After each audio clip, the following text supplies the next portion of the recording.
Bon matin, Portail, comment ça va ce matin? Hey, on salue également ceux qui nous suivent en ligne. Ce matin, c'est un matin spécial, c'est le dernier dimanche. Notre église de Terrebonne se réunit à l'endroit où ils se réunissent à l'île des Moulins. Dans 2 semaines, l'église de Terrebonne déménage au cinéma Gouzeau à Terrebonne. Donc, est-ce qu'on peut donner une main d'acclamation, Seigneur? Vraiment? Des moments excitants.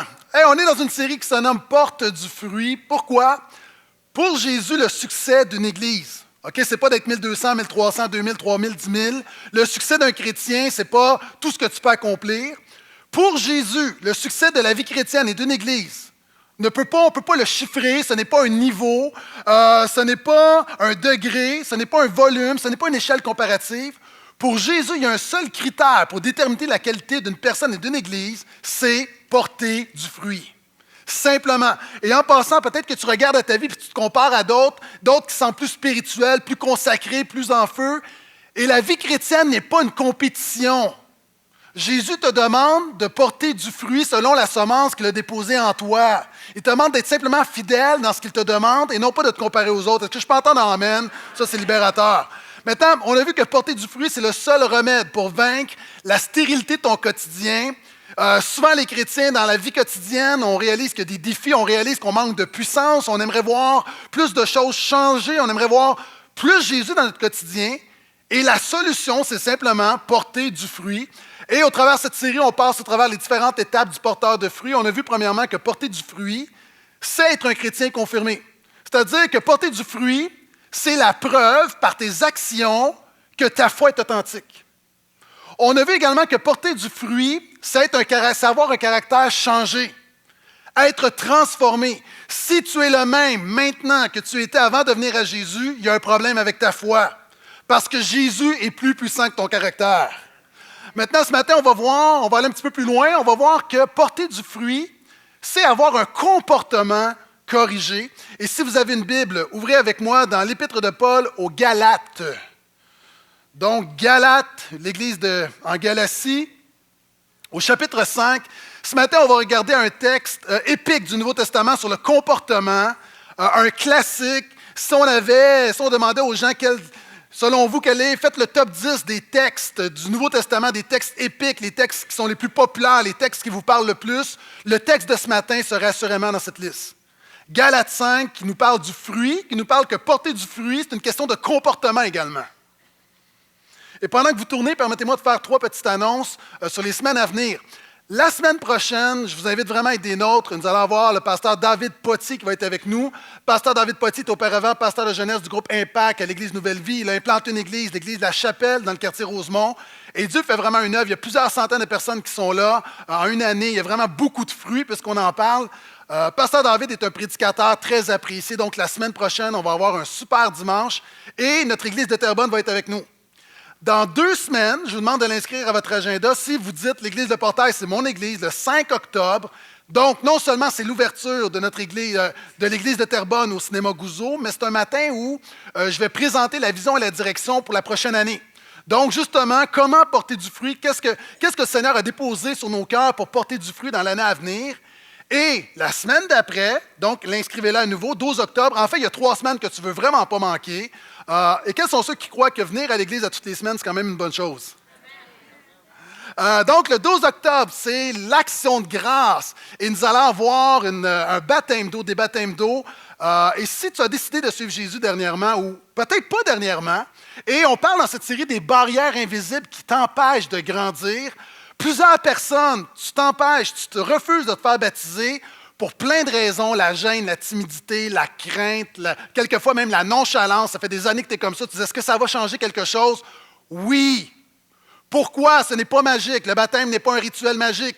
Mais lorsque tu obéis à Jésus, Jésus honore. Donc, encore une fois, je veux te défier à te faire baptiser. C'est quoi le baptême? C'est qu'on te met dans l'eau et on te ressort. Bonne nouvelle. Et c'est le symbole du fait que tu es mort et ressuscité. Donc, c'est ta déclaration que tu as reçu une vie nouvelle et c'est l'assurance de la vie éternelle. Donc, encore une fois, tu peux t'inscrire ce matin, ça achève, donc faites-le, s'il vous plaît, ne vous privez pas de cette bénédiction. OK, Galates 5, est-ce que vous y êtes? OK, on va y aller verset par verset. Verset 13. Avant de parler du fruit de l'esprit, on va comprendre le contexte. L'apôtre Paul dit, « Mes frères, vous avez été appelés à la liberté, seulement que cette liberté ne devienne pas un prétexte pour la chair. » Quels sont ceux qui croient qu'on a été libérés par Jésus? La Bible dit que tu as été libéré du péché. C'est-à-dire, le péché est encore présent, mais en Jésus, tu as une puissance plus forte que le péché. Jésus est plus fort que n'importe quel péché dans ta vie. Jésus est plus fort que n'importe quel esclavage. Jésus est plus fort que n'importe quel lien. Jésus non seulement est venu pour te pardonner du péché, mais pour te libérer du péché, de tout ce qui est toxique, tout ce qui refuse de t'accomplir en Dieu. Non seulement il t'a libéré du péché, la Bible dit qu'il t'a libéré de la mort. Il nous a libérés de la religion. Il nous a libérés de la superstition. Il nous a libérés de la peur de la mort. Il t'a libéré de l'emprise des ténèbres. Il t'a libéré de l'influence du diable. Je pense que j'ai droit à un amen, là. Et l'apôtre Paul dit, c'est pour la liberté que Christ vous a libéré. C'est bizarre comme verset. Mais il semble que c'est évident, c'est pour la liberté que Christ nous a libérés. Pourquoi est-ce que l'apôtre Paul prend la peine de mentionner que la liberté que nous avons reçue, c'est pour rester libre? Parce que, reste avec moi, les chrétiens ont tendance à se remettre sous le joug de l'esclavage. Et l'apôtre Paul, dans le contexte de l'Épître aux Galates, l'apôtre Paul dit à l'Église, « Sois libérés des faux christianismes. » L'apôtre Paul parle de ceux qui annoncent un autre évangile. C'est-à-dire des gens dans l'Église qui ont des principes bibliques, qui parlent de Jésus, mais qui prêchent un évangile de façade, qui prêchent un évangile d'apparence, et c'est un évangile qui n'a pas de transformation plus profonde de l'être dans ton cœur. Et souvent, les chrétiens, on peut tomber là-dedans. On peut tomber dans le piège de l'apparence. L'apôtre Paul dit, « Sois libéré du formalisme. » C'est quoi le formalisme? C'est mettre l'accent plus sur la présence à l'Église que sur Jésus. Le formalisme, c'est penser que parce que tu viens le dimanche, que tu as punché, puis c'est correct. Maintenant, Jésus n'a rien à faire que tu viennes à l'église le dimanche. Ce que Jésus veut, c'est ta vie du lundi au mardi, au mercredi, au jeudi, au vendredi, au samedi et le dimanche. C'est le formalisme. Et les chrétiens, savez-vous, on est comme... J'ai vu un reportage où, pour attraper des singes, on fait quelque chose d'absolument simple. On prend une noix de coco, on fait un trou dans la noix de coco et on met des pinottes. Et vous savez ce que le singe va faire? Le singe qui est libre dans la jungle veut des pinottes, il prend les pinottes et lorsqu'il ferme son poing, il ne peut pas ressortir la main. Il y a un trou juste assez large pour rentrer la main, mais lorsque tu tiens les pinottes, tu es lié. Et le diable donne à l'Église de Jésus des pinottes. Il y a plusieurs personnes, alors que Jésus t'a libéré du péché, de la mort, de toutes sortes d'affaires, tu es lié par toutes sortes de faux raisonnements. Et un de ces faux raisonnements-là, c'est le formalisme. Vous savez, il y a un verset terrible dans la Bible où Dieu dit « Je hais vos assemblées, je hais vos chants, je hais vos prières. » Pourquoi? Parce que Dieu ne veut pas t'avoir 1h30 le dimanche. Dieu veut t'avoir 24 heures sur 24, 365 jours par année. Et souvent, on l'oublie, le formalisme. Sois délivré du légalisme. J'ai déjà témoigné que moi, j'ai été pris dans le légalisme. Le légalisme, et ça, c'est une attaque contre l'Église. Et plusieurs d'entre nous, on a une tendance naturelle au légalisme. C'est quoi? C'est mettre l'accent sur des règles plutôt que sur Jésus. C'est d'avoir une checklist de choses que tu peux faire et de choses que tu ne peux pas faire. C'est d'avoir une liste d'endroits où tu peux aller et d'endroits où tu ne peux pas aller. C'est d'avoir une liste d'émissions que tu peux voir et d'émissions que tu ne peux pas voir. C'est d'avoir une checklist de musique que tu peux écouter et de musique que tu ne peux pas écouter. Maintenant, la Bible dit que si tu es à Jésus, le Saint-Esprit dirige chaque personne individuellement. La Bible dit, ne te remets pas sous un joug humain. Et souvent de fois, les chrétiens, on tombe là-dedans. Savez-vous pourquoi? On pense que la faveur de Dieu sur nos vies dépend de notre obéissance. Moi, combien de fois, quels sont ceux qui croient que c'est important d'avoir un temps de dévotion personnelle avec le Seigneur à tous les jours? Mais combien de fois le matin, je me levais, je n'avais pas le temps de prier, je n'avais pas le temps d'ouvrir la Bible, et je marchais sur la condamnation me disant que Dieu était pour me punir? Combien de personnes ici, quand tu as une bonne semaine ou 2 semaines de bonne, tu dis « Oh, finalement, je peux prier parce que là, Dieu va m'entendre. » Comme si Dieu était une carte de crédit, puis tu as assez de crédit pour qu'il t'écoute. Le véritable évangile te dit que la faveur de Dieu sur ta vie ne dépend pas de ton obéissance, elle dépend dans la foi que tu as mis dans l'obéissance de Jésus. Ça veut dire qu'il n'y a pas de condamnation. Et d'ailleurs, le contexte, il n'y a pas de condamnation pour ceux qui sont en Jésus, c'est ce contexte. Oui, il y a des choses qui sont importantes, mais dans l'Église de Galate, il y a des hommes qui mettaient « voici la moralité, la sainteté ». Et la moralité, la sainteté, c'est très important, mais encore une fois, souvent de fois, c'est possible d'être très moral, d'être très sanctifié, puis d'oublier Jésus. Puis de le faire parce qu'il faut le faire, puis j'ai l'apparence, alors que ton cœur est mort à l'intérieur. L'apôtre Paul dit « soyez délivrés du légalisme ». Et savez-vous, c'est quoi le problème avec le légalisme? Il y a des gens ici, là, tu pries avant de manger. Pourquoi? Parce que c'est toujours ça que tu fais. Puis c'est parce que ta mère t'a enseigné de prier avant de manger. Mais dans ton cœur, il y a zéro reconnaissance à Jésus qui pourvoit le pain sur ta table. Mais parce qu'on prie, parce que c'est la chose à faire, on pense que tout à coup, Dieu va nous bénir. Maintenant, c'est important de comprendre que le danger avec le légalisme, c'est que quand tu réussis à respecter ta checklist, tu tombes dans l'orgueil. Moi, je me souviens, là, quand j'avais 1 mois où je lisais ma Bible à tous les jours, c'est comme...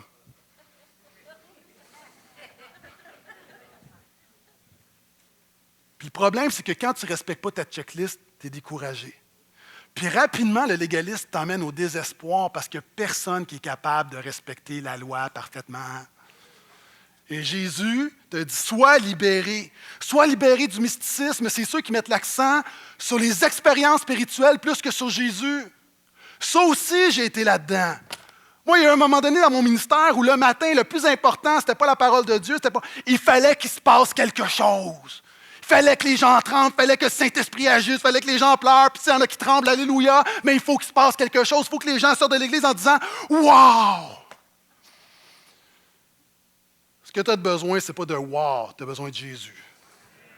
Puis mes amis, c'est correct, là, quelquefois Dieu fait des choses qui sont « Wow, OK ». Mais il y a du monde, là, tu cours après le wow, tu cours après la révélation, tu entends parler du prédicateur, du prophète qui est là, puis là, tu cours parce que tu as soif d'une expérience. Le problème avec l'expérience, c'est qu'elle repart aussi vite qu'elle arrive. Tu as besoin d'un fondement plus solide. Et vois-tu, le plus important, c'est porter du fruit. Est-ce qu'on est d'accord? Dis amen si tu es d'accord. As-tu déjà regardé un fruit pousser? C'est plate. Moi, je vous ai dit que ma femme a planté des tomates, puis je ne me vois pas arriver dans mon jardin comme « Wouhou! Pasteur Gaétan, qu'est-ce que tu as fait hier? J'ai regardé les tomates pousser. » C'est plate. Puis je vais dire quelque chose de terrible, là. Porter du fruit, des fois, c'est plate. C'est des petites décisions plates du quotidien, plates que personne ne voit. C'est pas un grand « baboum, karaboum, wa, tatatik, chikwana ». La vie chrétienne, une bonne part de la vie. Puis oui, des fois, il y a le frisson, puis c'est comme « Oh, alléluia, c'est le fun », dans le louange, puis le poil qui lève. Puis... Mais la majorité de la vie chrétienne, là, c'est une marche d'obéissance. Puis à un moment donné, tu ne le vois pas. Puis tu te réveilles un jour, tu te dis « Wow, Jésus m'a transformé, gloire à Dieu ». Puis souvent, on tombe dans le mysticisme. On tombe dans le biblicisme. C'est quoi le biblicisme? C'est on met l'accent sur la connaissance biblique plus que sur Jésus. Moi, j'ai vu du monde là, qui me récitait des versets par cœur, mais qui était déconnecté de Dieu. Puis encore une fois, c'est des choses légitimes, mais c'est juste qu'on remplace Jésus par des choses. Vous savez, on connaît des gens, là, ils ont une théologie, ils connaissent des choses, mais ils ne vivent rien avec Jésus. Moi, je me souviens d'une femme, elle me parlait de son mari. En fait, je connaissais son mari. Son mari avait une bibliothèque. OK, je sais que l'envie, c'est un péché, mais moi, je l'enviais. Une bibliothèque incroyable, c'est un homme qui écoutait des messages, qui enregistrait des messages bibliques, puis il avait tout mis ça, archivé, c'était incroyable. J'étais vraiment impressionné. Puis c'est un homme, tu parlais avec lui, puis c'était des versets à tour de bras, puis tu parlais avec sa femme, là, puis elle dit, vivre avec lui, c'est intolérable. Ses filles n'étaient plus capables. C'est un homme qui a une grosse tête, mais qui avait un petit cœur. Et savez-vous quoi? Les pharisiens étaient très connaissants bibliquement, mais c'était les plus orgueilleux et les plus critiques. Le problème souvent, et ça c'est un problème qui, tout le monde auquel on fait face, le problème avec l'Église moderne, où on peut venir à l'Église sans être impliqué dans notre culture, parce qu'on est libre, puis on est nonchalant. Le problème, c'est que tu reçois la nourriture spirituelle, mais il y a beaucoup de gens, tu es un obèse spirituel. Des versets. Pourquoi tu es obèse? Le problème, ce n'est pas la nourriture, c'est que tu ne mets pas en action ce que tu as reçu. La parole de Dieu est une nourriture. Pourquoi? Parce que Dieu veut te faire bouger. Les pharisiens, c'était des obèses spirituels. Maintenant, il est temps que tu t'inscrives au Kippergang du Seigneur. C'est quoi? C'est quand tu entends quelque chose, quand tu reçois quelque chose, il faut que tu donnes, il faut que tu marches, il faut que tu bouges, il faut que tu mettes ta foi en action. Sinon, tu vas tomber dans le biblicisme. Ou si on tombe dans le psychologicisme. Là, c'est des mots que j'invente, hein, vous avez compris, là? Souvent aussi, le danger, c'est de mettre l'accent sur des principes psychologiques plutôt que sur Jésus. J'ai déjà dit, pendant longtemps, les églises ont banalisé les difficultés humaines. La psycho, elle est importante parce qu'elle nous apprend le mécanisme de l'être humain. Mais la psycho te donne le mécanisme de l'être humain, mais ce qui fait avancer, ce qui te change, ton essence, c'est la bonne nouvelle de Jésus. Moi, j'ai vu trop de conférences, trop de livres, trop de séminaires où il y a beaucoup de psycho et très peu de Jésus. Moi, je dis oui de moi, je veux comprendre, mais la solution n'est pas de bons principes psychologiques. Ce qui fait la différence, c'est une vie transformée. Et le problème, je le dis avec compassion, il y a des gens, tu passes ta vie à guérir tes blessures du passé. Il vient un temps, tu viens à Jésus, il va guérir tes blessures du passé. Mais pour certaines personnes, c'est comme si Jésus n'est qu'un thérapeute. Jésus n'est pas qu'un thérapeute, Jésus est ton sauveur. Puis des fois, là, tu n'as pas besoin que Jésus guérisse ton vieux cœur, tu as besoin que Jésus transforme ton cœur au complet. Puis la réalité, souvent de fois, on peut perdre de vue l'essentiel. Donc, et on peut juste tomber, puis à un moment donné, tu peux parler à quelqu'un, puis c'est juste un langage psychologique, mais l'important, ce qui transforme, c'est la bonne nouvelle de Jésus. Est-ce que je peux entendre un amen à ça? Je t'en donne 2 autres pour le même prix. Puis en passant, ce que j'aime avec notre groupe, Vivre enfin, c'est justement, il y a un mot-clé là-dedans. Vous autres, vous pensez que c'est vivre? Non, c'est enfin. Il y a du monde, à un moment donné, tu as essayé pendant des années. Puis là, quand tu passes un temps où, au travers d'un groupe, tu passes au travers des vérités où Jésus te transforme, tout à coup, c'est comme, le enfin. Quels sont ceux qui pensent que l'enfin est important? Hein, je prie que Dieu amène un enfin dans ta vie. Un enfin où tu peux tourner la page. Un enfin où tu vas de l'avant. Un autre problème, souvent, des faux christianismes, c'est le socialisme. C'est qu'on met l'accent sur les relations plutôt que sur Jésus. Il y a des gens, ta marche avec le Seigneur dépend de ta famille, de tes amis, de ton entourage. Je te pose une question. Si tu étais, puis je sais que c'est votre témoignage de certaines personnes, et si tu étais le seul croyant de tout ton entourage, est-ce que tu continuerais à persévérer pour le Seigneur? Est-ce que ta marche dépend des autres autour de toi? Et finalement, il y a l'activisme. Je veux juste déclarer que tu peux évangéliser comme tu veux. Ça, c'est ceux qui mettent l'action à la place de Jésus, qui mettent l'accent sur l'action plutôt que sur Jésus. Tu peux évangéliser comme tu veux. Tu peux faire les œuvres sociales que tu veux. Tu peux faire du communautaire comme tu veux. Tu peux partir en mission comme tu veux. Tu peux t'impliquer comme tu veux. Ça ne remplacera jamais une communion avec Jésus. En fait, l'apôtre Paul dit, vous avez besoin de revenir au christianisme. C'est quoi le christianisme? C'est de réaliser que ton véritable besoin, ce n'est pas un projet, ce n'est pas un ministère, ce n'est pas une conférence, ce n'est pas une idée, ce n'est pas un principe, ce n'est pas une clé. Ton véritable besoin, encore une fois, je le déclare avec force, la seule chose que tu as besoin, ce n'est pas un projet, c'est une personne, et cette personne s'appelle Jésus. C'est ce que l'apôtre Paul dit. On continue, versets 13 à 18. Par amour, faites-vous plutôt esclaves les uns des autres. Et regardez, c'est intéressant. Il vient de dire, Jésus vous a libérés. Là, j'imagine les gens là, de l'église de Galate comme « Wouh! OK, vous êtes libérés, il vous a libérés pour que vous soyez esclaves des autres. Wow, là. Puis là, il y a des gens, vous avez une Bible, puis vous dites « Pasteur Gaétan, moi, dans ma Bible, ça dit plutôt serviteur. » Il me semble, Pasteur Gaétan, je sais que tu es un bon enseignant biblique, mais serviteur me semble plus approprié, plus noble. On est plus à l'aise, serviteur de Dieu. Nous nous servons. Nous sommes là. Comment puis-je vous servir? Imaginez, c'est comment puis-je être votre esclave? Mais mes amis, le mot grec, savez-vous c'est quoi? C'est le mot doulos, duquel on a douleur. C'est être esclave. Et là, on n'aime pas ça parce que, voyons donc, il me semble que c'est radical. Bienvenue à l'Église de Portail. Jésus va bousculer tes relations, puis on va parler de comportement très bientôt. Et la première clé, c'est de dire « je suis là pour servir les autres ». C'est d'arrêter de vouloir défendre tes droits, d'arrêter de te penser le nombril du monde, puis que tout est à battre. Tout est à battre. Ouais, je parle 3 langues, là. C'est pas par rapport à toi, c'est par rapport à Jésus, et tu es là pour servir. Et quand tu te lèves le matin et tu dis « Seigneur, aide-moi aujourd'hui à servir ceux qui sont autour de moi », ta vie va changer. Puis tu vas commencer à porter du fruit. Je continue. Et là, on entre dans le vif du sujet, versets 16 à 18. Je dis plutôt, marchez par l'Esprit, parce que là, on parle de chicane, dans le verset précédent, je l'ai sauté, mais il dit, soyez serviteurs, OK? Laissez faire la manière que cette culture pense, pensez comme Jésus. Et là, il dit, je dis plutôt, marchez par l'Esprit, et vous n'accomplirez jamais ce que la chair désire. Car la chair a des désirs contraires à l'Esprit, et l'Esprit en a de contraires à la chair. Ils sont opposés l'un à l'autre, de sorte que vous ne faites pas ce que vous voudriez. Mais si vous êtes conduits par l'Esprit, vous n'êtes pas sous la loi de Dieu. Si tu veux porter du fruit, troisième grand principe ce matin, sois conscient de la bataille qui fait rage en toi. La Bible parle de la chair. C'est quoi la chair? La chair, ce n'est pas la peau, ce n'est pas mon organisme, ce n'est pas physique. La chair dans la Bible, c'est ma nature pécheresse naturelle qui est en révolte contre Dieu. C'est ma nature qui est centrée sur moi plutôt que sur Dieu. C'est la nature c'est ce qui est en dedans de moi, c'est les racines qui veulent que tout soit centré sur moi, qui veulent accomplir mes désirs, moi, plutôt que glorifier Jésus. La Bible dit qu'en dedans de toi, ça là, c'est très, très, très fort. Tout le monde marche par la chair dans cette humanité, tout le monde. Mais l'apôtre Paul dit que lorsque tu viens à Jésus, lorsque tu réalises que tu es perdu, lorsque tu dis « Viens me sauver », la Bible dit qu'il se passe quelque chose. Le Saint-Esprit vient en toi. Et là, le Saint-Esprit va semer le trouble en toi. Moi, je vous le dis, avant de connaître Jésus, ma vie était plus facile. Je ne me cassais pas la tête, je faisais ce que je voulais. Mais là, le Saint-Esprit a la tête dure. Le Saint-Esprit est en moi, puis il dit hey, « Non.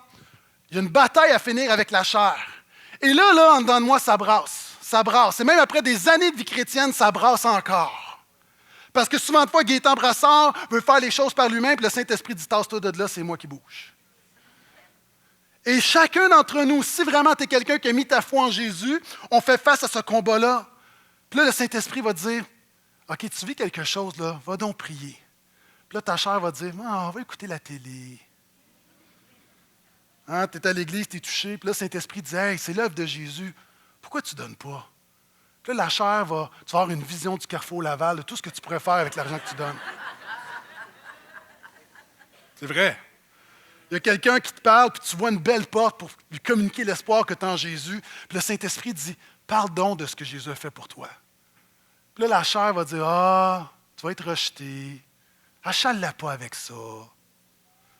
Le Saint-Esprit te dit, lève-toi un matin, mets tes culottes, va à l'église. La chair fait, je suis fatigué. J'ai eu une dure semaine. Là, je ne prêche pas pour vous, je prêche pour ceux qui vont écouter le message cette semaine. Chantons tous ensemble. Il n'y a pas de condamnation. La réalité, il y a toujours un combat, toujours entre les deux. Tout à coup, le Saint-Esprit, il y a quelque chose qui rumine dans ton cœur, puis le Saint-Esprit dit, pourquoi tu ne pardonnes pas? Pardonne. Puis la chair va te rappeler combien tu es blessé. Il y a un combat en dedans de toi. Et l'apôtre Paul dit, ils sont opposés. C'est une bataille en dedans de toi, mais il faut que tu sois conscient. Tu veux porter du fruit? Sois conscient, sois capable de discerner quand c'est la chair qui parle que quand c'est l'esprit qui parle. Et une des manières de discerner, c'est l'esprit. Moi, je te donne un truc, tu vas être capable un truc infaillible pour discerner si c'est le Saint-Esprit qui parle dans ton cœur. Tu es prête? C'est simple, l'apôtre Paul vient de le dire. Généralement, quand tu n'as pas le goût de faire quelque chose, c'est un bon indicateur que c'est l'Esprit de Dieu qui parle. Pourquoi? Parce que le Saint-Esprit est contre ta chair. Donc, généralement, le Saint-Esprit va t'étirer, va t'amener va te demander d'étirer tes limites, va te faire des choses que tu n'es pas à l'aise, que tu n'es pas confortable. Pourquoi? Parce que le but de la chair, c'est de te rendre confortable. Le but du Saint-Esprit, ce n'est pas de te rendre confortable, c'est de te faire grandir en Jésus. Est-ce qu'on peut acclamer le Seigneur comme il faut?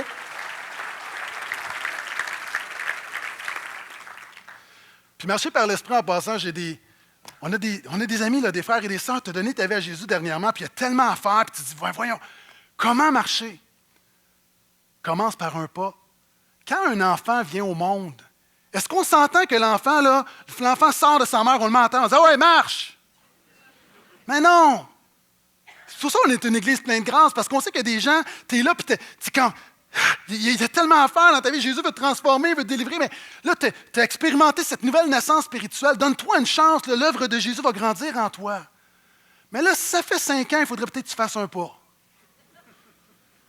Il y a du monde, là, tu as fait 10 ans que tu es au Seigneur. Gna, gna, gna. À un moment donné, fais un pas. Tu dis, oui, mais je veux faire quelque chose pour Jésus, mais je vais tomber. Mais oui, mais c'est comme ça qu'on apprend à marcher. Hein? Si un enfant qui dit, oh non, non, moi je ne marche pas, je vais tomber. Ça fait partie de l'apprentissage humain, mais c'est la même chose. Moi, là, les plus grandes leçons spirituelles de ma vie, je les ai apprises en chutant, en tombant, puis en me plantant. Mieux vaut faire quelque chose pour Jésus, puis tomber, puis apprendre quelque chose que rien à faire parce qu'on a peur de tomber. Tu as peur de faire des erreurs, tu as peur de te tromper. Oui, tu vas te tromper, oui, tu vas faire des erreurs, mais avec le temps, tu vas en faire de moins en moins, puis ça va être de plus en plus clair, mais au moins que tu vas progresser. Des fois, tu dis, oui, mais pasteur, j'ai reculé, j'ai fait du progrès dans ma vie, puis j'ai l'impression, il y a un mois, là, j'ai fait un mois, j'ai reculé. Oui, mais c'est pas grave, parce que peut-être que dans l'année, tu as reculé d'un pas, mais si tu en as fait 2 en avant, tu as progressé, mon ami. Mais marcher par l'esprit, c'est comme marcher physiquement. Fais un pas à la fois. Je peux entendre un autre amen? OK. Voici ce que l'apôtre Paul dit. Et ça, c'est le cœur de mon message ce matin, versets 19 à 21. Or, les œuvres de la chair sont manifestes. Inconduite sexuelle, impureté, débauche, idolâtrie, sorcellerie, hostilité, dispute, passion jalouse, fureur, ambition personnelle, division, dissension, envie, beuverie, orgie, alouette, et autres choses semblables. Je vous préviens, comme je l'ai déjà fait, ceux qui pratiquent de telles choses n'hériteront pas le royaume de Dieu. Les œuvres de la chair. Nous avons tous à lutter avec les œuvres de la chair. Et ce matin, savez-vous ce qu'on va faire? On va descendre, on va aller dans l'antre de la chair. On va aller à l'endroit où c'est pas beau, où c'est pas propre, où c'est sale et où on n'est pas confortable. Restez, s'il vous plaît, encore une fois. L'apôtre Paul dit que ta nature produit naturellement des actions toxiques dans toutes les sphères de ta vie. Il donne des catégories, c'est-à-dire que ça va produire des comportements toxiques au niveau sexuel, spirituel, relationnel et personnel. Et les œuvres de la chair. Okay, moi, des fois, là, j'ai déjà entendu des messages où c'est comme si le prédicateur veut faire croire aux gens que si tu es chrétien, tu as 0 œuvre de la chair et tu as juste le fruit de l'esprit. Moi, je vais vous confesser, là, j'ai encore des œuvres de la chair en moi. OK? Mais voici ce que l'apôtre Paul dit. Il parle de comportements toxiques à tous les niveaux. Et si tu ne traites pas ta chair, si tu ne vas pas à la source déraciner les œuvres de la chair va prendre possession de ta vie. Puis, excusez-moi, le mot le plus fort que je peux trouver, c'est elle va scraper ta vie. Okay? Je sais qu'il y aurait probablement un beau mot français, mais scraper ta vie, c'est ce que la chair veut faire. C'est ce que le diable veut faire au travers de ta chair. Au niveau sexuel, l'apôtre Paul donne une liste, quelques péchés. Il y a des femmes qui aiment Jésus, qui sont à l'Église, qui sont impliquées, mais pourquoi est-ce qu'elles vont flirter dans un 5 à 7 avec un collègue au bureau? Les œuvres de la chair. Il y a des chrétiens qui sont devant moi, qui aiment Jésus, dans la louange, qui l'ont adoré de tout leur cœur, mais tu es pris dans la porno jusqu'aux oreilles. Pourquoi? Là, je ne dis pas comme une condamnation. Pourquoi? Non. On pose la question, pourquoi des gens qui aiment Jésus vont lutter avec toutes sortes de choses? Pourquoi quelqu'un qui aime Jésus de tout son cœur, qui est vraiment converti, pourquoi un homme peut avoir une attirance envers un autre homme, puis une femme peut avoir une attirance envers une autre femme? On pense que, oh non, tu viens à Jésus, tout se règle. Je ne suis pas sûr. C'est plus complexe. Pourquoi est-ce que il y a des gens, tu es ici, tu aimes Jésus, mais c'est comme ta vie sexuelle, c'est un fouillis.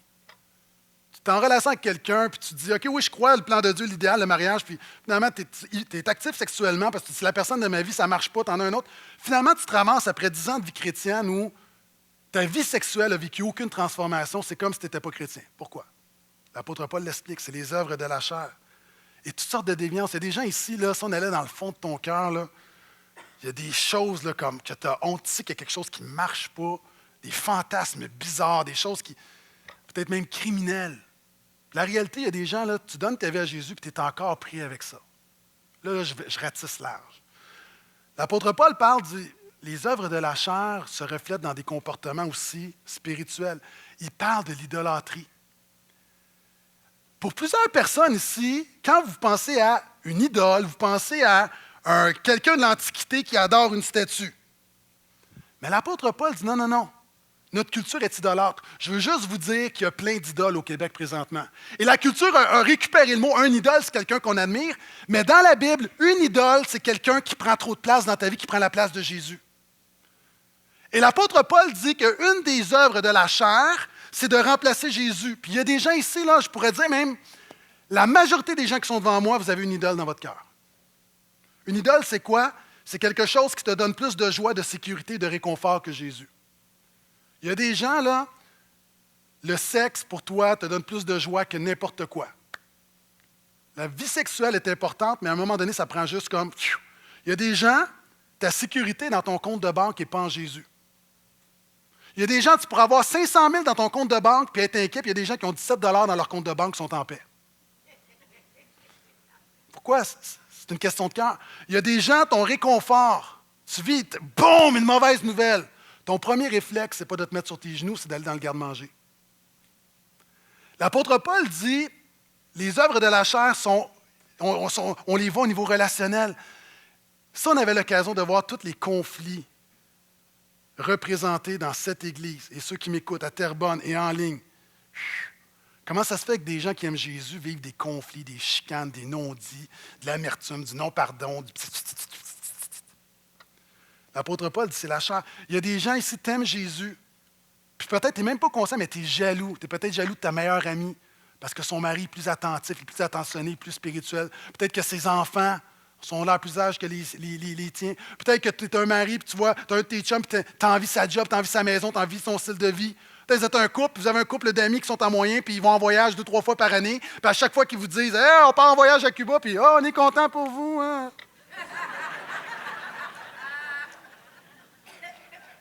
Non, tu l'envies, tu es comme. Je souhaite qu'il y ait de la pluie.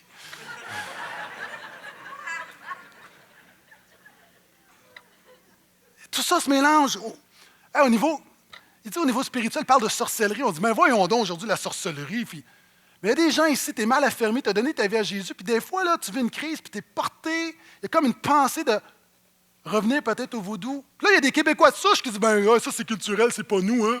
Non, mais tu lis ton horoscope à tous les matins, par exemple. Tu te fais tirer aux cartes par ta belle-sœur.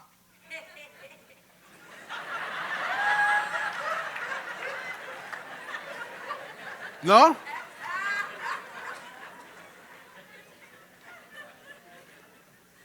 L'apôtre Paul nomme plein de comportements, puis on pourrait en nommer plus. Puis, vous savez, moi, je suis content parce que j'ai une super équipe avec une grande église comme la nôtre. Je ne peux pas tout faire, je ne peux pas rencontrer tout le monde.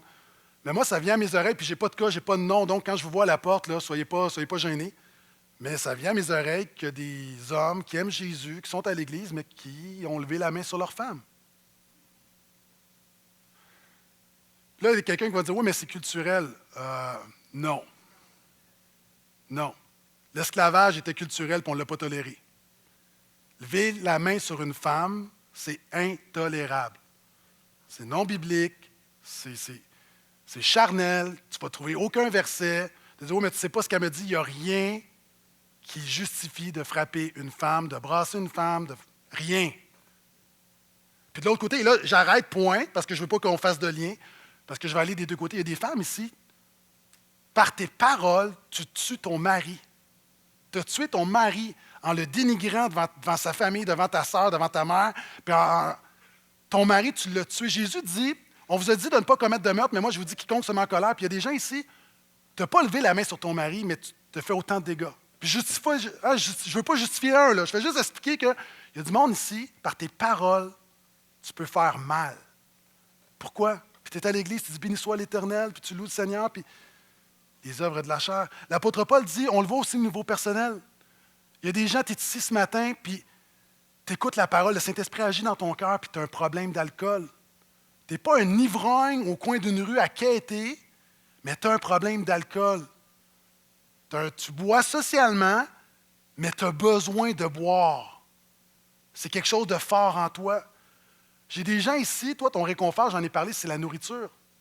Vous savez, puis là, souvent, on va dire, quand on parle de dépendance, on parle de pornographie, puis on dit, ça, c'est sale. Puis là, on pense aux gars, puis c'est, qui convoitent les filles. Puis je ne veux pas, encore une fois, justifier un pour expliquer l'autre. Mais si tu trouves il n'y a pas de différence entre une femme qui trouve le réconfort dans 3 boîtes de chocolat puis un homme qui trouve le réconfort sur un site pornographique. Évidemment, la femme est menacée par les images que le gars voit, puis le gars ne se sent pas vraiment menacé par le chocolat, on s'entend. C'est complexe. Ce que j'essaie de dire, c'est que tu es lié. Il y a quelque chose là, il y a un réconfort. Il y a comme, à un moment donné, manger tes émotions, c'est une manière malsaine de gérer tes émotions. Comme le gars qui est stressé, puis encore une fois, qui va aller voir la porno. L'apôtre Paul dit que tout ça, puis le mot ici, orgie, en passant, là, dans ma version, nous, on le voit souvent sexuellement. En fait, on peut le traduire par acceptable, c'est tous les abus. On n'en parle pas, mais quelqu'un, là, à chaque fois que tu manges, là, puis c'est comme, tu manges trop. C'est juste comme, à un moment donné, puis tu te dis, mais non, c'est pas spirituel. Tu sais, il y a des... Oui, ça a rapport en même temps avec quelque chose dans ton cœur. L'anorexie, la boulimie, qui sont des choses très, très complexes. Encore une fois, l'apôtre Paul dit, Jésus peut faire quelque chose pour ça. Et je veux juste dire en passant, parlant de nourriture, ça n'a pas rapport avec le poids. Moi, là, il y a du monde, là, vous avez un métabolisme où vous regardez le sac de chips et vous prenez 20 livres. Puis il y a du monde, là, vous mangez comme des défoncés, vous mangez comme des cochons, puis vous maigrissez. Donc, encore une fois, faisons attention de juste comme la réalité, là, moi, ce que je vis, c'est le cœur ici. Puis l'apôtre Paul dit, la chair, c'est profond. Puis il parle des choses semblables. Puis là, présentement, il y a des gens qui sont inconfortables, mais c'est drôle. Quand je dis la vérité sur moi, je suis transparent. Hein? Quand je t'explique mes erreurs, puis là, tu dis, qui est transparent, ce pasteur-là, j'aime ça. Quand je dis la vérité sur moi, je suis transparent, mais quand je dis la vérité sur toi, là, je suis condamnant. Si je dis la vérité sur moi, je crois avoir le droit de dire la vérité sur toi. Dis amen, s'il te plaît. Puis mon point est suivant. Va à la racine des œuvres de la chair. L'apôtre Paul dit, ceux qui pratiquent de telles choses n'hériteront pas le royaume des cieux. L'apôtre Paul dit qu'on est sauvé par la foi.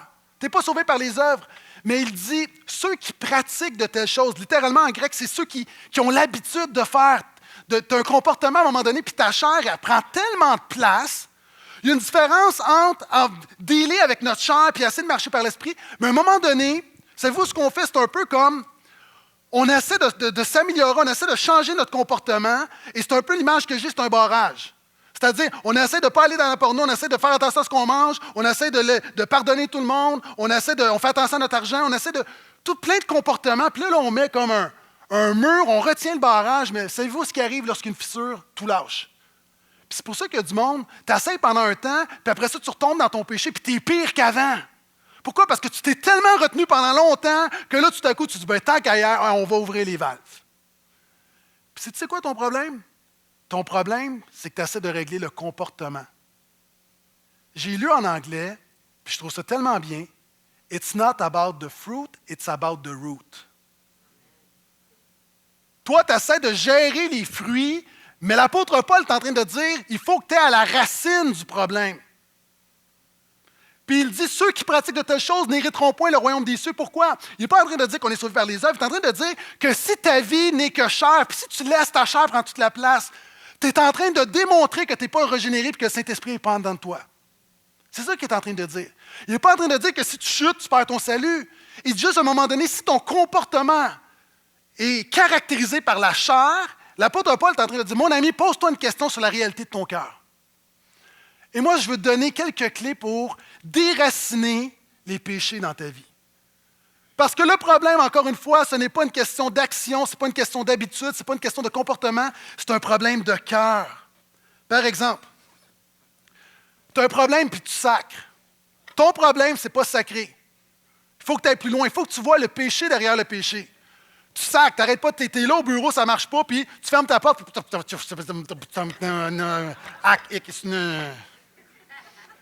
le péché derrière ça, c'est quoi? La colère. C'est quoi? Pourquoi derrière la colère? C'est qu'au bureau, ça ne va pas comme tu veux. Puis ça ne fait pas ton affaire parce que c'est toi le boss. Puis pourquoi ça ne fait pas ton affaire? C'est parce que tu es le king, puis on doit écouter le king. Puis fondamentalement, ton problème, quand le péché, derrière le péché, derrière le péché, derrière le péché, c'est l'orgueil. Puis derrière l'orgueil, c'est ton cœur. Tu n'as pas besoin de changer tes paroles, tu as besoin que Jésus change ton cœur. C'est vrai dans tout. C'est vrai dans tout. Madame, tu boudes parce que ton mari, je ne sais pas, ça ne marche pas. Il ne veut pas aller au Ikea, tu boudes. Je donne un exemple. En fait, quand tu boudes, pourquoi? C'est que tu le blâmes, lui, de tes insatisfactions. Tu trouves que tu n'es pas comprise. Donc, en fait, tu t'apitoies sur toi-même. Au bout de la ligne, là, c'est comme ton bonheur dépend de sa réaction. Donc, c'est un problème d'identité. Encore une fois, ton problème, ce n'est pas d'arrêter de bouder, ton problème, c'est que Jésus change ton cœur. La pornographie, ce n'est pas un problème. Là, vous dites, ben voyons donc, pasteur Gaétan. Non. La pornographie n'est pas un problème. Savez-vous, il faut aller à la racine. Tout ça commence comment? Tu as le trafic humain, on en parle beaucoup. Tout le monde va se lever pour dire on est contre le trafic humain, on est d'accord de kidnapper des filles puis de les exploiter sexuellement. Il n'y a pas un gars raisonné et moindrement que Jésus dans son cœur qui va dire amen à ça. Mais qu'est-ce qui amène le trafic humain? La prostitution. Qu'est-ce qui amène la prostitution? Souvent, c'est démontré que l'étape avant, c'est la pornographie. Pourquoi? On dit oui, mais on ne peut pas, il y a tellement de pornographie dans le monde. Oui, mais pourquoi la pornographie est tellement là? À cause que notre culture est hyper sexualisée. Mais pourquoi notre culture est hyper sexualisée? C'est parce qu'il y a une soif dans le cœur de l'homme. Le problème, ce n'est pas la pornographie. Le problème, ce n'est pas de mettre un filtre sur ton ordinateur. Ton besoin, c'est que Jésus change ton cœur. Le problème, l'offre et la demande. Le jour où il n'y a plus de demande, il n'y a pas d'offre. Puis souvent, on met l'accent, comme on essaie, à l'extérieur de gérer les affaires, mais ce qu'on a besoin, ce n'est pas la transformation d'une culture. Ce que tu as besoin, c'est d'une transformation de ton cœur. Vous savez, à la maison, à un moment donné, on a voulu déraciner un arbre, puis j'essayais, j'ai pas sacré. Puis là, à un moment donné, je dis, bon, j'ai voulu arracher la racine. La racine était beaucoup plus profonde que je croyais. Puis en fait, c'est ce que j'essaie de te dire ce matin. Dans tout ça, la racine est plus profonde que tu crois. Tu as de la misère à gérer ton budget parce que tu dépenses trop. Ton problème, ce n'est pas le magasinage. Le problème, c'est que souvent, le magasinage te donne un réconfort. Tu es stressé, tu vas magasiner. Tu es heureux, tu vas magasiner. C'est comme, ça te donne un pouvoir sur quelque chose dans ta vie, puis alors, dans ta vie, tu ne contrôles rien, puis ça, tu as l'impression de contrôler quelque chose, mais tu ne le sais pas, je te l'apprends. Puis là, tu dépends. Puis là, finalement, pour pouvoir magasiner, qu'est-ce que ça te prend? Ça te prend de l'argent. Et tranquillement, l'amour de l'argent vient de là parce qu'elle te donne une sécurité. Mais l'amour de l'argent, en fait, ton problème, ce n'est pas le Carrefour Laval. Ton problème, c'est que tu as besoin que Jésus change ton cœur. Est-ce que vous êtes avec moi? C'est ce que l'apôtre Paul dit lorsqu'il parle des œuvres de la chair. Il faut aller plus loin. Puis je veux te donner rapidement 11 manières, même pas 9 manières de déraciner tes idoles. Tout le monde, si vous avez des idoles, je vous donne des questions en rafale. Comment trouver ces idoles-là? Comment aller à la racine de ta chair? Comment briser la puissance du péché dans ta vie? Ton idole est facilement discernable. Qu'est-ce qui t'inquiète le plus? Qu'est-ce qui te tracasse continuellement? Généralement, tu vas avoir une bonne idée de ton idole. Il y a des gens ici, ça peut être de manquer d'argent, ça peut être la peur d'être malade. Il y a des gens ici, tes enfants sont tes idoles. Moi, je les aime, mes enfants, je donnerais ma vie pour mes enfants, mais il y a du monde. Tes enfants prennent la place de Jésus. Qu'est-ce que je pourrais échouer ou perdre qui pourrait presque m'enlever le goût de vivre? Si tu perds ta carrière, ton mariage, est-ce que tu aurais... Ou il y a des gens là, qui perdent quelqu'un autour d'eux et disent « Moi, j'ai plus le goût de vivre. » Mais ça, c'est une indication que cette personne-là était rendue une idole. Parce que ton goût de vivre repose en Jésus. Qu'est-ce que j'utilise pour me réconforter après une journée difficile ou une période difficile? Quelle est ma valve pour relâcher la pression? J'ai parlé de magasinage, j'ai parlé de pornographie, j'ai parlé de bouffe. Parenthèse. Moi, je me suis découvert avec quelques frères de l'Église dernièrement une petite passion pour le whisky. Il y a du monde qui disent même amen à ça. OK, il y a tout un message que j'ai fait sur l'alcool, là, puis OK, je ne vais pas rentrer là-dedans. Puis je ne veux pas nommer les frères parce que je veux respecter leur confidentialité. Mais j'étais là à un moment donné, puis j'écoute Pasteur Phil.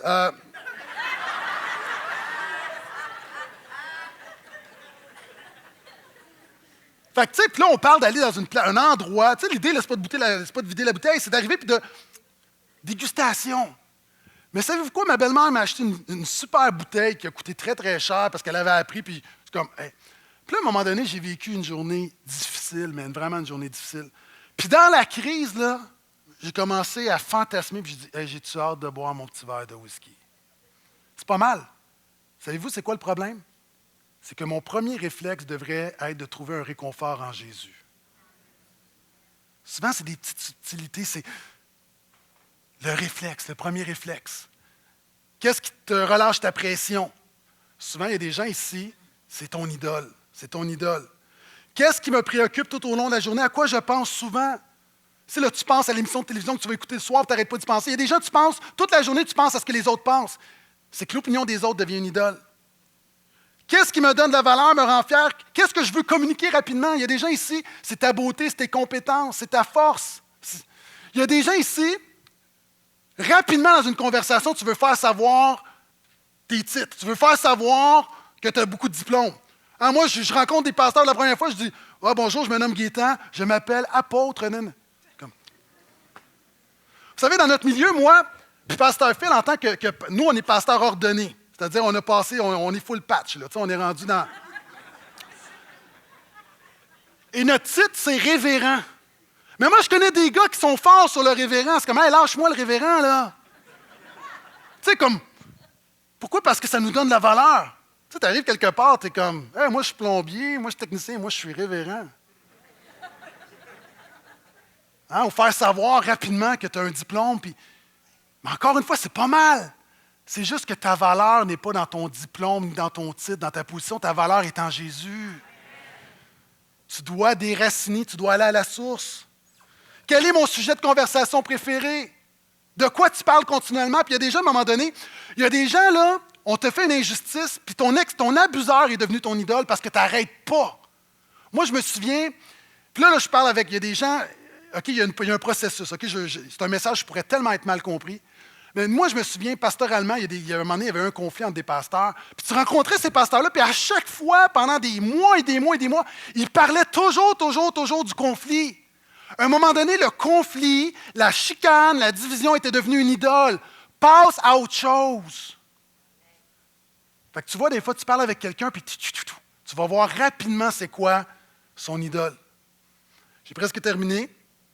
Quelle prière inexaucée pourrait m'amener à m'éloigner de Dieu? Combien de gens, là, s'éloignent du Seigneur parce que Dieu n'a pas répondu à leur prière? Leur requête était leur idole plutôt que d'adorer le Dieu qui peut exaucer la requête. Il y a des gens, tu es ici, tu viens à l'église ce matin, tu espères que Jésus va agir dans ta vie. Mais s'il ne le fait pas dans sa sagesse et sa souveraineté, j'espère que tu vas continuer de t'accrocher à lui. Qu'est-ce que j'espère de la vie? Qu'est-ce qui me rend heureux? Là, je parle surtout aux jeunes. Moi, là, je vis le rêve américain. Hein, j'ai une belle petite famille avec une maison, 2 voitures en banlieue. Mais mon espoir n'est pas là-dedans. Mon espoir est dans le retour de Jésus. Ce n'est pas cette vie, ton espoir. Et l'apôtre Paul, c'est ce qu'il est en train de dire. Tu as besoin de déraciner les œuvres de la chair. Et il dit, versets 22 à 23, et je ne le commenterai pas, parce que je vous ai dit que j'ai presque terminé. Il dit, mais quant aux fruits de l'esprit, c'est amour, joie, paix, patience, bonté, bienveillance, foi, douceur, maîtrise de soi. Aucune loi n'est contre de telles choses. Cinquièmement, et je ne passe pas beaucoup de temps sur le fruit de l'esprit. Sais-tu pourquoi? Parce que le problème n'est pas de vivre le fruit de l'esprit. Trop souvent, les pasteurs prêchent le fruit de l'esprit, mais non. Ton défi, c'est de permettre à Jésus de déraciner les œuvres de la chair. Ici, les œuvres de la chair laissent de l'espace à l'esprit. Tu vas avoir le fruit naturellement. Pourquoi? Parce qu'un fruit, là, tu n'as pas besoin de l'encourager, il va pousser tout seul. Si le Saint-Esprit est en toi et t'enlève les barrières invisibles de la chair, naturellement, le Saint-Esprit va faire en sorte que tu vas porter du fruit. Et ce qu'on voit ici, c'est le caractère de Jésus. Le problème, souvent, c'est qu'on est pris dans la chair, on entend un message sur le fruit de l'esprit, puis là, on essaie d'incorporer des bons comportements. C'est comme si tu prends une pomme, puis tu essaies d'attacher des pommes à un arbre qui est mort. Ça ne marche pas. Puis il y a des gens ici, tu as besoin de comprendre que tu n'as pas besoin d'avoir de nouveaux comportements, tu as besoin que Jésus change ton cœur. Ce n'est pas un problème d'action, c'est un problème de cœur. Et je termine avec ceci. Ça fait 3 fois que je le dis, hein? Voici comment ce superbe passage se termine.